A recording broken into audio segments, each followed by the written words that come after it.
Green shirts فتح برقرار رکھنے کا عزم لیے آج پھر میدان میں اتریں گے۔ پاکستان اور نیوزی لینڈ کے درمیان 5 ایک روزہ میچز کی سیریز کا چوتھا میچ آج کراچی کے نیشنل بینک اسٹیڈیم میں کھیلا جائے گا۔ گرین شرٹس کو سیریز میں پہلے ہی فیصلہ کن برتری حاصل ہے۔ پاکستان کرکٹ ٹیم نے نیوزی لینڈ کے خلاف پہلے تینوں میچز میں فتح حاصل کر کے سیریز میں 3-0 کی فیصلہ کن برتری حاصل کر رکھی ہے۔ آج کے میچ کے لیے قومی ٹیم میں 2 سے 3 تبدیلیاں کیے جانے کا امکان ہے۔ دونوں ٹیموں کے درمیان میچ کا آغاز دوپہر 3:30 بجے ہوگا۔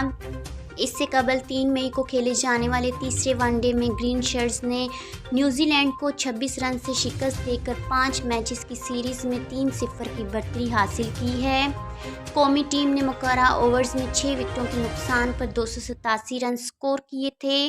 امام الحق نے شاندار 90 رنز کی اننگ کھیلی، جبکہ کپتان بابر اعظم 54 اور وکٹ کیپر بلے باز محمد رضوان 32 رنز بنا کر نمایاں رہے تھے۔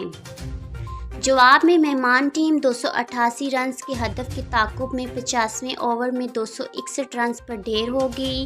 نسیم شاہ، محمد وسیم اور شاہین آفریدی نے 2 شکار کیے، جبکہ آغا سلمان 1 وکٹ لینے میں کامیاب ہوئے۔ پاکستان نے پہلے ون ڈے میں نیوزی لینڈ کو 5 وکٹوں سے شکست دی تھی، جبکہ دوسرے ون ڈے میں 7 وکٹوں سے پچھاڑا تھا۔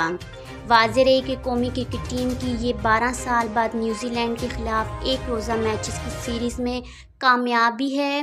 پاکستان نے 2011 میں ورلڈ کپ سے قبل آخری بار نیوزی لینڈ کے خلاف ون ڈے سیریز جیتی تھی۔